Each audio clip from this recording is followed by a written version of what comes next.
सोनम रघुवंशी। हर गली, नुक्कड़ और चौराहों पर इन दिनों इसी नाम की चर्चा है। ये वो नाम है जिसने अपने मेहंदी रचे हाथों से अपनी ही मांग का सिंदूर मिटा दिया। प्रेमी राज के लिए पति राजा को मौत की नींद सुला दिया। एक हंसते खेलते परिवार को आंसुओं के समंदर में डुबो दिया। नमस्कार, आप देख रहे हैं नवभारत टाइम्स ऑनलाइन और मेरा नाम है धर्मेंद्र।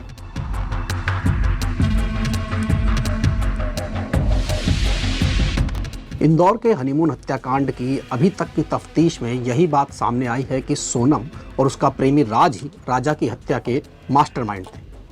उसने अपने पति की हत्या की साजिश राज और उसके 3 साथियों विशाल चौहान, आनंद कुर्मी और आकाश ठाकुर के साथ मिलकर रची।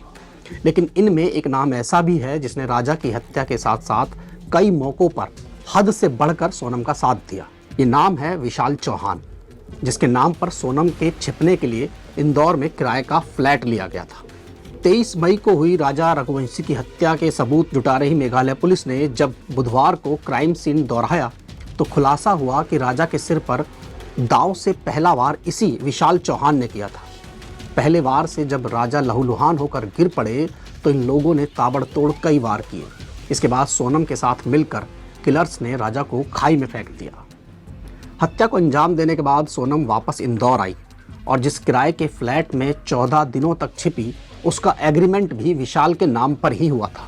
ये फ्लैट कोई मामूली नहीं था, बल्कि विशाल ने इसे राज के साथ मिलकर लंबी खोजबीन के बाद पसंद किया था।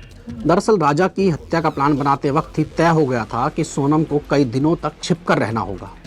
ऐसे में सोनम के लिए एक ऐसी जगह तलाशनी थी जहां लोगों की आवाजाही कम हो, कोई सीसीटीवी कैमरा ना हो और उसकी वहां मौजूदगी को लेकर किसी तरह का कोई सवाल न उठे। इस काम का जिम्मा संभाला विशाल ने और कई दिनों की तलाश के बाद उसकी नज़र देवाश नाका इलाके में एबी रोड पर गांधी बाग कॉलोनी में बनी एक नई बिल्डिंग पर पड़ी।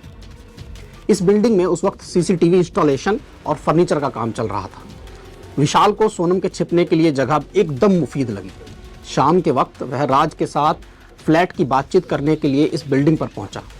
यहाँ उसने ग्राउंड फ्लोर पर बने G1 फ्लैट को सोनम के लिए पसंद किया और प्रॉपर्टी कंसल्टेंट शिलोम जेम्स को 51,000 रुपये दे दिए। 51,000 में से 17,000 रुपये फ्लैट का किराया था और 38,000 रुपये 2 महीने का डिपॉजिट। एग्रीमेंट के लिए भी विशाल ने अपना आधार कार्ड दिया। उसने शिलोम से बताया कि वह स्टील और प्लाईवुड से जुड़ी चीज़ें डिज़ाइन करता है और जल्द से जल्द यहाँ शिफ्ट होना चाहता है। साथ ही उसने यह भी कहा कि कभी कभी उसकी बड़ी बहन और माँ बाप कुछ दिनों के लिए रहने आया करेंगे। बड़ी बहन और माँ बाप की फर्जी कहानी के पीछे उसका मकसद था कि कोई सोनम के बारे में पूछताछ ना करे। 23 मई को राजा की हत्या के बाद 25 मई को सोनम इंदौर लौटी और इसी फ्लैट में 14 दिनों तक छिपी रही। जिस सोनम को मेघालय पुलिस खाई में तलाश रही थी वो इंदौर में थी और किसी को इस बात की भनक तक नहीं लगी। सोनम के लिए राज ने 5,000 रुपये का राशन ऑनलाइन ऑर्डर कर फ्लैट के एड्रेस पर भी